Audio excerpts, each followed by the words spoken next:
السلام عليكم ورحمة الله تعالى وبركاته. كلنتي وعنا وناكسنا قيارته إنه جعلنا يكسر دواده وركها بين وتكدا وطن تيفيغا M24 TV إنك جاي معنا يا استوديو سدح مقالة مقدشو وبا كدا ودونتان وركنا عاو حكم النقندونا مدحوينها جمهورية فدرالك الصومالية حسن شيخ محمود أيا جور ودوفي دالك تركيا مدحوينها جمهورية فدرالك الصومالية حسن شيخ محمود يوفدي وهجامنايو وعسومات رسمي أكيلي dhigiisa dalka Turkiga mudane Rajab Tayyip Erdogan ayaa ka amabaxay garoonka diyaaradaha caalamiga aadan cadde ee magaalada Muqdisho. Madaxweyne Xasan Sheekh Maxamuud iyo dhigiisa dalka Turkiga Rajab Tayyip Erdogan ayaa ka wada hadli doona xoojinta xiriirka diblomaasiyadeed ee u dhaxeeya labada dawladood, amniga, ganacsiga iyo iskaashiga miradhalka ah ee ay labada dal wadaagaan.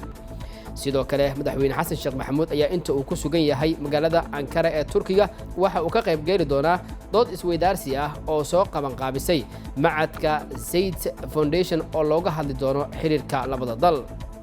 Ra'iisul Wasaaraha Xukuumadda Federaalka Soomaaliya Xamse Cabdi Barre ayaa soo magacaabay la taliyaashiisa iyo mas'uuliyiin kale. Ra'iisul Wasaaraha Xukuumadda Federaalka Soomaaliya Xamse Cabdi Barre ayaa magacaabay xogayaha joogtada ah ee xafiiska ra'iisul wasaaraha la taliyaasha iyo afhayeenka kadib markii uu xilka si rasmi ah ula wareegay 28 bishii Juun 2022.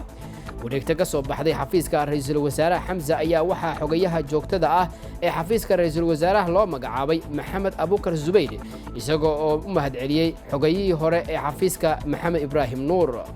sidoo kale ra'iisul wasaaraha ayaa Cali Cabdi Awaare u magacaabay la taliyaha arrimaha dib u heshiisiinta Kamaal Guutaali ayaa isna loo magacaabay la taliyaha amniga ra'iisul wasaaraha Dictores Hodan Cismaan ayaa laga dhigay la taliyaha xiriirka caalamiga ah. Farxaan Jimcaale ayaa isna loo magacaabay afhayeenka xukuumadda ahna agaasimaha warfaafinta iyo xiriirka dadweynaha ee xafiiska ra'iisul wasaaraha xukuumadda federaalka Soomaaliya. madaxweynaha maamul goboleedka Jubbaland Axmed Maxamed Islaam Axmed Madoobe ayaa kulan la yeeshay saraakiisha magaalada Doobley. madaxweynaha dowlad goboleedka Jubbaland Axmed Maxamed Islaam Axmed Madoobe oo maalmahani safar shaqo ku joogay degmada Doobley ayaa maanta la kulmay saraakiisha ciidanka amniga. kulanka ayaa waxa madaxweynaha ku wehelinayay wasiirka amniga Jana Yuusuf Xuseen Cismaan Dhumaal, gudoomiyaha maxkamadda sare Cabdishakuur Sheekh Maxamed Rashiid, xeer ilaaliyaha guud Maxamed Sheekh Cusmaan, gudoomiyaha degmada Doobley Sayid Maxamuud Xasan, taliyaha guutada 11aad qaybta 43aad ee ciidanka xoogga dalka iyo saraakiisha ciidanka Jubbaland ee ka howlgala degmada Doobley. madaxweyne Axmed Madoobe ayaa saraakiisha ka dhageystay warbixinta xaaladda amniga degmada iyo howlgallada ka socda deegaanada degmadaasi. ugu dambeyn madaxweynaha ayaa darajada 2 xidigla ah u dalacsiiyay sarkaalad Miski Maxamed Cali oo ka tirsan ciidamada booliska degmada kadib shaqo wanaageeda iyo sida hufan ay ugu adeegto bulshada Soomaaliyeed. dowladda Soomaaliya ayaa shati siisay 2 bangi oo caalami ah. dowladda federaalka Soomaaliya ayaa shati siisay 2 bangi oo caalami ah lagana leeyahay dalalka Turkiga iyo Masar sida lagu sheeciyay qoraal uu soo saaray maamulka bangiga dhexe ee dowladda Soomaaliya. qoraalka guddiga bangiga dhexe ayaa waxa lagu sheegay in bangiyada kala ah Bankwed Misr iyo Ziraat ee laga leeyahay Turkiga iyo Masar ay mareen hanaanka qoto dheer oo socday bilooyin isla markaana lagu eegay codsigooda ugu dambeeyay la ansixiyay. maamulka bangiga dhexe ayaa cadeeyay in labada bangi ay soo buuxiyeen dhammaan shuruudihii loogu baahnaa ee shitiyada lana ansixiyay codsiyadooda kuwaasi oo haatan xarumo ka furan kara gudaha dalka Soomaaliya kana howlgali kara.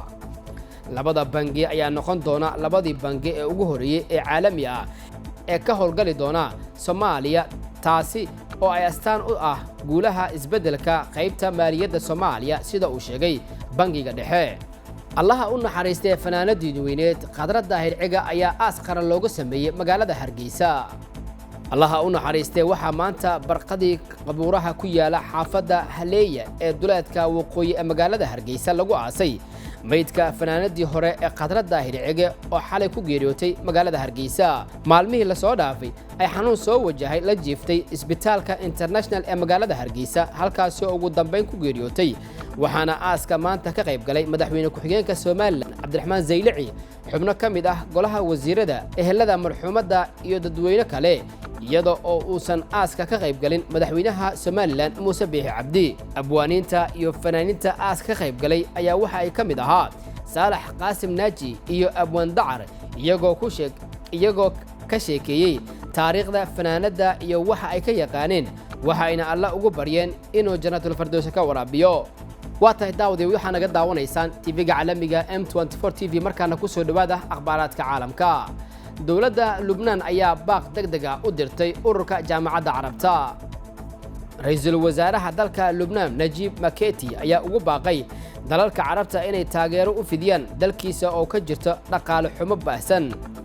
Maketi oo ka hadlay kulan casho ah oo wasiirada arrimaha dibadda Carabta loogu sameeyay caasimada Beirut ayaa Maketi sheegay in Lubnaan ay ka go'an tahay inay iska fogeyso khilaaf kasta oo Carabta ah waxa uu ugu baaqay wadamada Carabta gaar ahaan dalalka golaha iskaashiga khaliijka GCC inay taageeraan Lubnaan xilliga xasaasiga ah Maketi waxa uu ku celiyay sida ay Lubnaan uga go'an tahay in ay fuliyaan dhammaan golaha ammaanka ee qaramada midoobay iyo qaaradaha